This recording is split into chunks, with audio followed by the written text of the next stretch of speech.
Look at how beautiful Hannah looks pregnant, too. Yesterday was not only Mother's Day. It was. I watched all of it. It was also Jeter Day. The captain was enshrined into Yankee immortality with his #2 jersey retired. A slew of Yankee greats were in attendance.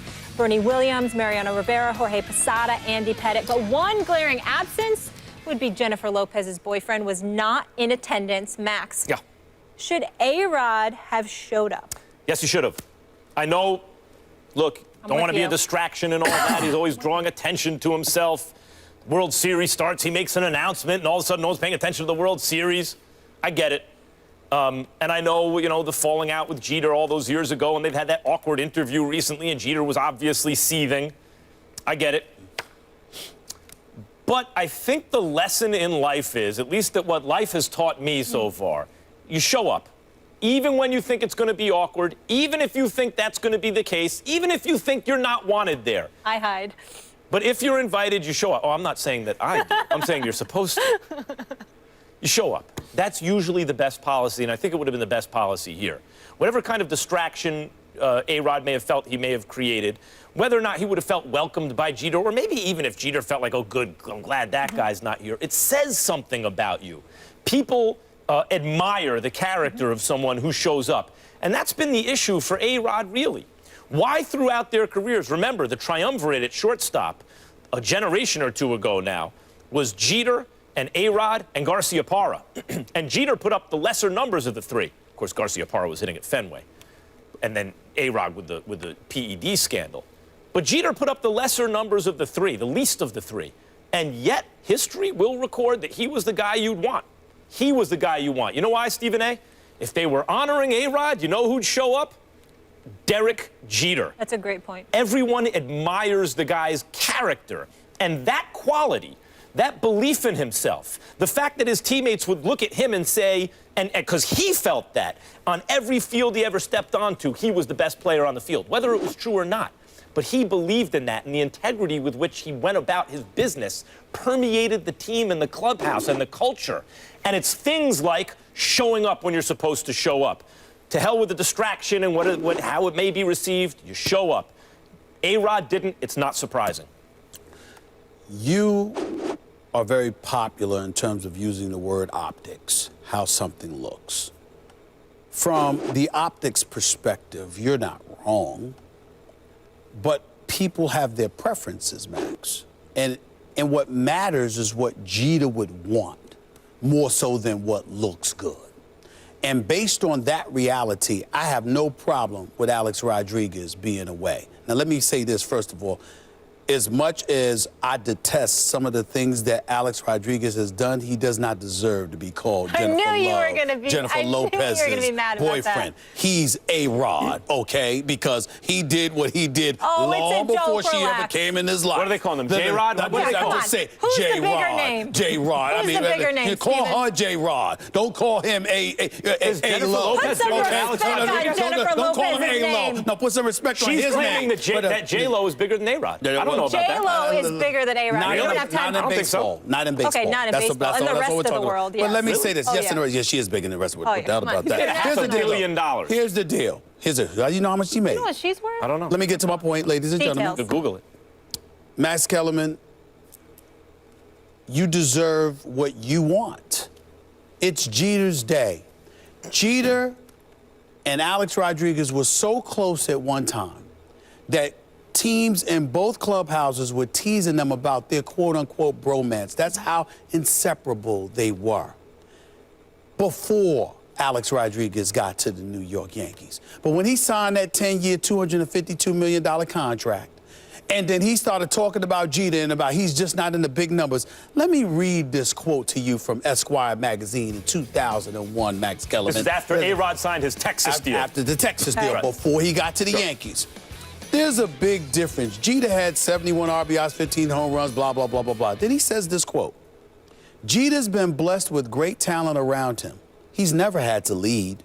He can just go and play and have fun. And he hits second. And that's totally different than third and fourth in a lineup. You go into New York, you want to stop Bernie Williams. And Paul O'Neill. Let's talk some Bernie. Oh, no? Let's stay on Stop. Fine. Listen to this. I'm getting to the point. Gotcha. Love Bernie. You never say, don't let Derek beat you. He's never your concern. damn. Yep. That's pretty low. Cold-blooded. That's pretty low, especially from somebody you thought was your friend and brother. Then he comes to New York. You understand? Obviously, things, haven't healed up or whatever. It gets so bad to the point where Brian Cashman has to go to you and say to you, the optics don't look that great. You got to clean this up a little bit. At least feign like you love the brother. At least feign like you get along, okay, for the sake of the New York Yankees. Derek Jeter has to take that. He has to take that. And then on top of it all, when Alex Rodriguez was retiring, Jeter called him.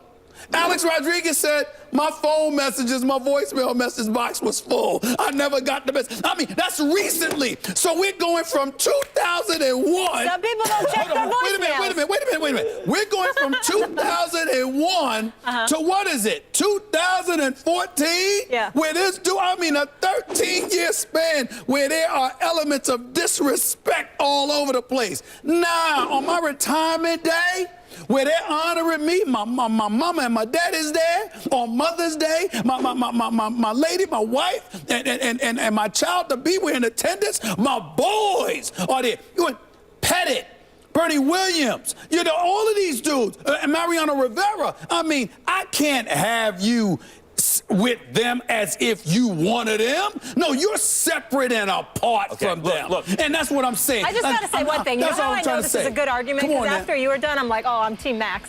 And now after he just went, I'm like, oh, kind of Team Stephen A. Sit tight, Molly. Okay, Sit tight. okay. I got you. Close it. First of all, when you get elected to the Broadcaster Hall of Fame, whatever it is, you may have mixed feelings about me showing up after all these L's that I'm handing you. I'll be there, but I'm still going to be there for you, Stephen A. I'll show up whether you want me to or not. You already lost the argument. Keep Even going. if you have post-traumatic stress disorder when you see me, I'm still showing up for you. I'm going to have a son.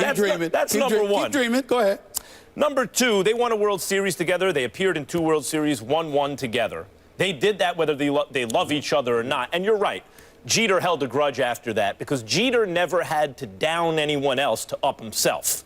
He wasn't that kind of guy. He was very comfortable in his own skin. A-Rod clearly wasn't. He felt competitive with Jeter. Imagine hitting 3 times the home runs the other guy does, being better in the field, which A-Rod was at the position, and still feeling jealous and competitive of that guy. Whereas Jeter sat there with 1/3 the stats looking at A-Rod like, I'm good. I'm the best. I know I'm the best. I don't have to run around telling everybody I'm the best. By the way, in terms of Jeter's stats that A-Rod won at, it's not just that he was the shortstop of the Yankees, 1 World Series. If he was the left fielder for the Milwaukee Brewers, never played in the postseason, he'd be a first ballot Hall of Famer. He got 3,000 hits. First ballot, he's in. So he has the numbers to back him up. But A-Rod's jealousy was clear. And did that affect the relationship? Yes. Is Jeter completely faultless? This is a different circumstance, much higher stakes. But when Jackie Robinson was being attacked wherever he went, verbally and harassed by the fans when he broke the color line in Major League Baseball, Pee Wee Reese, the shortstop, purposefully walked over to Jackie Robinson so all the white people and the racists could see that he was, and there was big overlap there, as we know, could see him put his arm around Jackie Robinson. See, this guy is my friend. He's okay. He's in the club. Now, much lower stakes. I'm not making an equivalency there. I always thought it would have been nice for Jeter to walk over to A-Rod in some way symbolically do the same thing, to let Yankees fans know this guy's okay. He didn't do that. He never moved off shortstop where A-Rod was better than he was. He made A-Rod switch positions. So he didn't always take the high road with A-Rod. Here, whatever Jeter's wishes were, A-Rod should have taken the high road and shown up.